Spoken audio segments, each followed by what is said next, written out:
塗料の希釈率教えます。プラぼっち研究所。皆さんこんにちは。プラぼっち研究所の所長です。最近ですね、私の動画見てエアブラシの塗装とかも始めてみましたっていう声が多くてですね、嬉しい限りなんですけど、塗料の希釈率、これが最初結構難しくて、食堂のおばちゃんに聞いてもこの辺の塩梅は食材とか気温や湿度によって変わるよって皆さん言われてると思いますので、今回は塗料の希釈率について私なりに詳しく解説していきます。それでは動画の全体の流れとしましては、塗料の希釈とは希釈率の目安と塗装実演、まとめ、このような感じでいきます。先に結論言っておきますと、塗料1に対して溶剤を 1.5 から2くらい混ぜるっていう感じです。この 1.5 から2くらいっていう曖昧さがポイントで、塗料の種類や環境によって変えていきます。その辺の言語化しにくいニュアンスっていう部分をこの後の実演で解説していきます。そして塗装をやったことない人、これからやろうかなって思っている人にも理解できるように基本的な部分から話していきますので、よかったら見ていってください。それでは行きましょう。まずはじめに、塗料の希釈って何っていうところを手短に説明させてください。というのもですね、今はインターネットのおかげもあって情報がね、めちゃめちゃ出回ったんで、塗料っていうのは希釈、つまり薄めて使う必要があるんだよっていうのは結構皆さんね、知ってると思うんですけど、私の知り合いにですね、兄弟のエアブラシ借りて塗装をやったけど全然できんかったわって言ってて、話聞いてみたら、どうやら希釈せずに塗料瓶の液をそのままエアブラシに突っ込んでやってたんですね。まあ結構昔の話なんですけどね。そういうこともあって一応説明しておきます。先ほども言いましたが、塗料の希釈っていうのは薄め液を使って塗料を薄めるっていうことです。ただ一応世の中には希釈をしなくてもいい塗料もあるので、そこはパッケージとかね、製品説明をよく読んで確認しましょう。そして塗料っていうのはだいたいね、こういう小瓶に入っておりまして、これとこちらの薄め液を混ぜ合わせることによってエアブラシで使えるようになります。そしてこの時に薄める割合でよく1対1とか2倍に薄めるとか言ったりするじゃないですか。この用語の部分でちょっと勘違いしている人がたまにいるみたいなので、軽く説明しておきますと、塗料と溶剤を1対1に薄めるって書いてあったらこういうことです。つまり 10ml の塗料を使うんだったら、同じく 10ml の溶剤、薄め液を加えて 20ml の溶剤を作るということですね。そしてこの 10ml の塗料に溶剤を加えて 20ml にすると、容量がこれ2倍になってるじゃないですか。なので1対1に薄めることを2倍に薄めると言ったりもします。ただこのなんとか倍に薄めるっていう言い方だと、たまに間違えてね、塗料 10ml 使うんだったら溶剤は2倍の 20ml 混ぜればいいんだねって勘違いする人も出てきますので、今回の私の動画では塗料1、溶剤1で薄めるとか、塗料と溶剤を1対1で薄めるとか、比で説明していきます。座学についてはこんなもんで、次の章で早速希釈の割合と実際の塗装をやっていきましょう。はい、それではここからは実際に塗料の希釈率について話をしていきます。ちなみに今回はラッカー系の塗料を使っていきます。ラッカー系っていうのはこういう水性ホビーカラーってやつではなくて、ミスターホビーだったらミスターカラーってやつです。まず大前提として塗料の希釈に正解はありません。自分の思ったままに塗装できていればいいかなと私は思っております。ただこの動画見ている人はある程度の指標というか目安を聞きに来たと思っているので、私が普段やっている塗装の時の希釈率を話します。まずはソリッドカラーやクリアカラーの場合、私は塗料1に対して溶剤 1.5 でまず希釈します。ちなみにソリッドカラーっていうのはこういうメタリックやパールが含まれていないカラーのことです。クリアカラーはその名の通り透明なカラーですね。よく塗料1、溶剤2がおすすめだよっていうのをよく見るんですけど、やってみるとわかると思うんですけど、結構シャビシャビなんですね。そして慣れてない初心者さんの方だと、あれなかなか色が乗らないなって思って何度も塗っているうちに塗料がエッジの方に溜まっていってしまうんですよね。なので私は塗料1、溶剤 1.5 でまずは塗り始めることが多いです。そして希釈のやり方ですけど、私のいつものやり方だと、まず100均で売っているようなこれくらいのサイズの紙コップに塗料を入れます。そして塗料の体積のだいたい 1.5 倍くらいの溶剤、なので塗料よりも気持ち多めに溶剤を入れる、それぐらいの感じでやってます。実際ですね、塗料よりも溶剤を少し多めに入れておけばだいたいうまくいきますし、あとは塗装してみて濃いなって思ったら塗料を足すのはちょっと大変ですけど、溶剤をねスポイトでちょっとずつ足して調整していけばいいですからね。とはいえ今回は初めてなんでね、なるべく塗料1、溶剤 1.5 になるように希釈してみます。まずは塗料を開けまして、こういうねスパチュラっていうんでしたっけ、攪拌棒で塗料をよく混ぜます。思ってるよりも5倍ぐらいしっかり混ぜた方がいいです。塗料によっては底の方でガッチガチに固まっている場合もありますからね。はい、時間にして1分ぐらいは混ぜてたかもしれないです。そして続きまして塗料をこちらの計量カップに入れていきます。一応今回は計量カップ使いますけど、今からやろうとしてるのは塗料1をまずこのカップに入れる、溶剤 1.5 をこのカップに入れる、それを混ぜ合わせて塗料1、溶剤 1.5 の塗料液を作るっていう風に考えています。それではまずは塗料をカップに注いでいきます。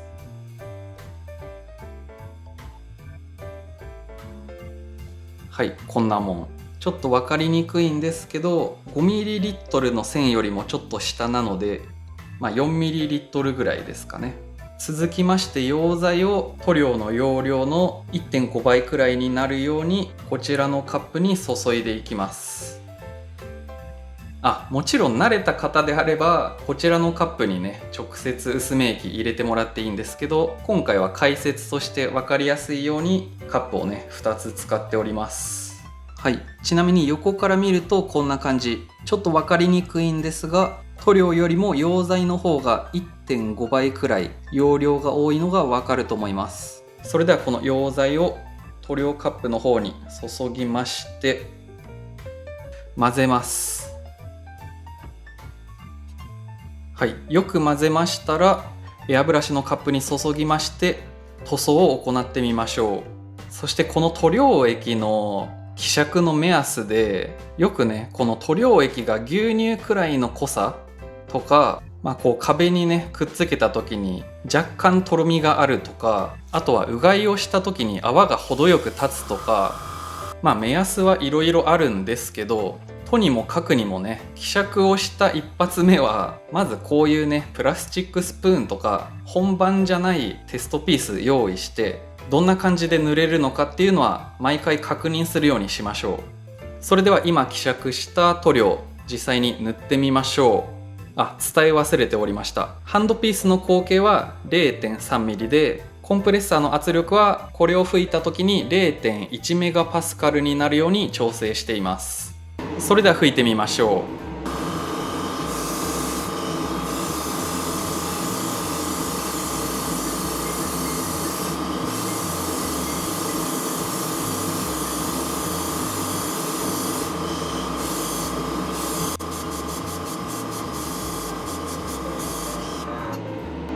はい、塗ってみるとこんな感じ。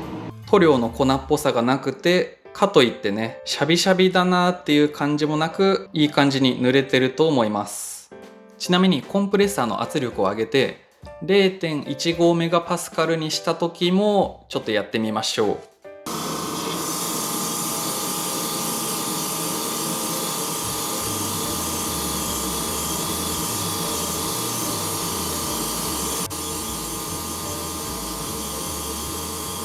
塗ってみるとこんな感じ。圧力が強い方が塗料が濃いめだとしても拭けますので、もちろん問題なく拭くことができますね。ただもしね今のでもちょっと濃い、もうちょっと薄く塗っていきたいっていう場合には、この溶剤薄め液をスポイトで取ってちょっとずつね希釈して、そして混ぜる時はうがいをして私は混ぜてます。ちょっと極端な例を見たかったので結構薄めてみました。塗料が水っぽいので、うがいをしてもすぐに泡が消えてしまいます。はい、それでは吹きつけてみましょう。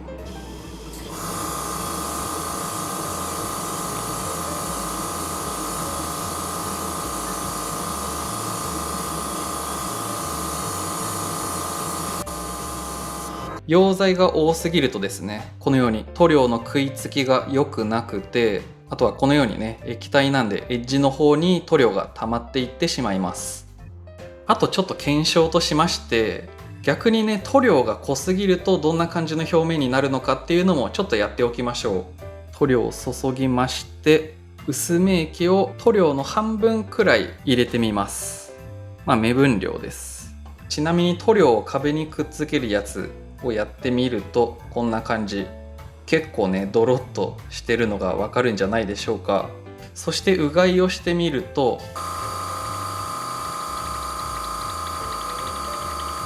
こんな感じでですね、泡がなかなか消えなくて、なんかねちゃーっとした泡みたいな感じなのができちゃいます。ほんとなかなか消えませんね。はい、それではね、この濃いめの塗料吹いてみましょう。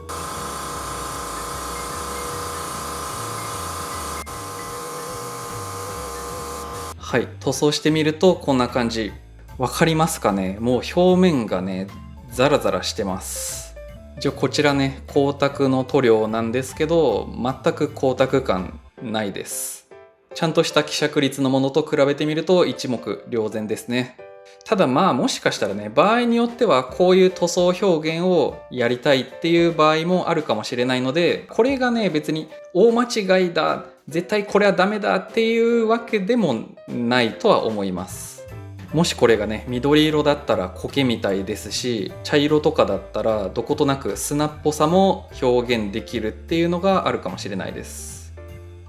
なのでね、私はソリッドカラー、またはクリアカラーもですね、これを塗装するんだったら塗料1に対して薄め液 1.5 でまずは薄めてみる。それでももし濃かったらスポイトでちょっとずつ足して適当なテストピースで確認してみるっていうやり方でやってます。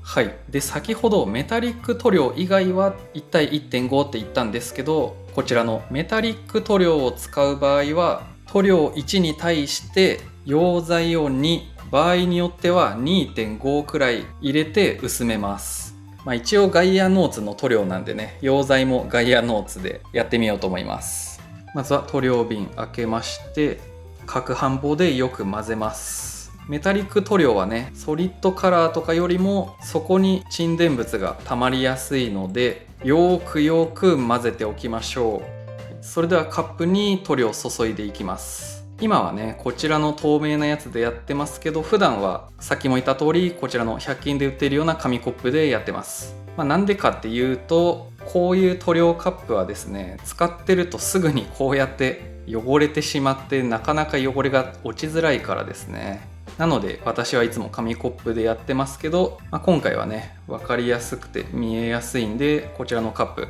使っていきます。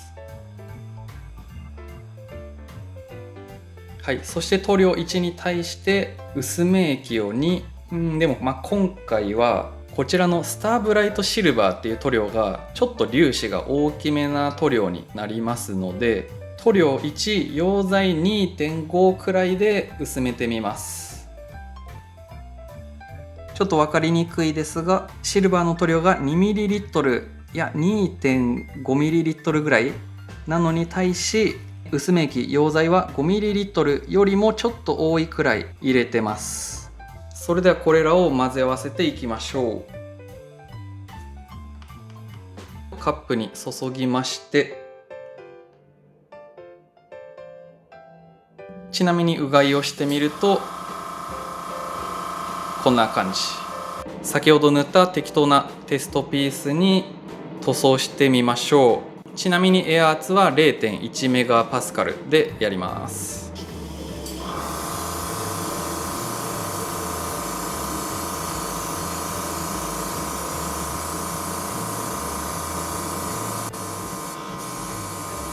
はい、ちょっと拭いてみるとこんな感じ。シルバーとかそういうメタリック系の塗料は非常にね隠蔽力が強いので、ちょこっと拭くだけでもかなりシルバーの色が出てくれます。それじゃあもうちょっと塗りつぶすぐらい拭いてみます。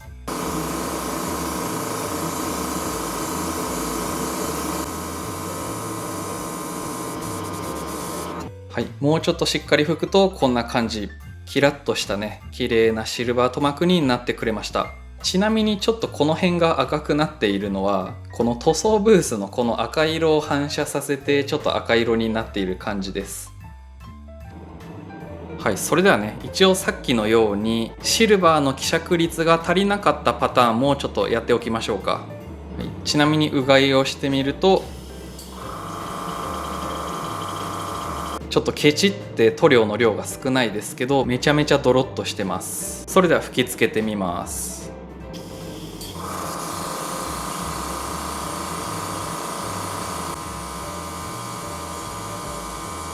はい、吹きつけてみるとこんな感じ。石ですね。もうキラッとした光沢感はなくてなんかもう石というか卵みたいになっちゃいます。ちなみにしっかり希釈させた方はこんな感じですね。美しい。はい、ということで以上塗料の希釈率の目安と実演でした。はい、ということで希釈率についてやってきましたがいかがでしたでしょうか。まとめると塗料1、溶剤 1.5 で希釈する。メタリック塗料の場合は塗料1、溶剤2で希釈する。そして必ず試し拭きを行ってまだ濃いなって思ったらスポイトを使って溶剤をちょっとずつ足していく。溶剤の容器から直接こうやって足さない方がいいですよ。もうお祭り始まっちゃうんで。そして今思えばね実演の時にちょっともったいぶらずにちゃんとこうキリのいい数字、容量 10ml の塗料に対して 15ml の溶剤を入れるとかね、そうやって見せた方が良かったかなってちょっと思ったんですけど、実際ね塗料に対して溶剤の方が少し多めに入れておけばだいたい拭けます。それに今回は新品の塗料使いましたけど、塗料を長期間保管したり塗料の蓋をね開けっぱなしとかにしていたりすると塗料の硬さも新品の時と変わってきますから、最後にものを言うのはやっぱりこうテストピースに試し拭きするっていうことです。練習は裏切らないよってなんかの漫画でも言ってました。それでもちょっとエアブラシの希釈に自信がない人はこういうね希釈済みの塗料なんかも売っておりますので、よかったら下の概要欄からチェックしてみてください。はい、ってことでそろそろ動画を締めましょう。このチャンネルではガンプラをはじめとしたプラモデルに役立つ情報の紹介や全塗装動画なんかをアップしております。今回の動画が良かった、次の動画も気になるなという方はぜひ高評価ボタンとチャンネル登録で応援よろしくお願いします。X、Twitter もやっておりますのでよかったらチェックしてみてください。めちゃめちゃためになるツイートをしてます。最後までのご視聴ありがとうございました。プラぼっち研究所よりお届けいたしました。プラぼっち研究所。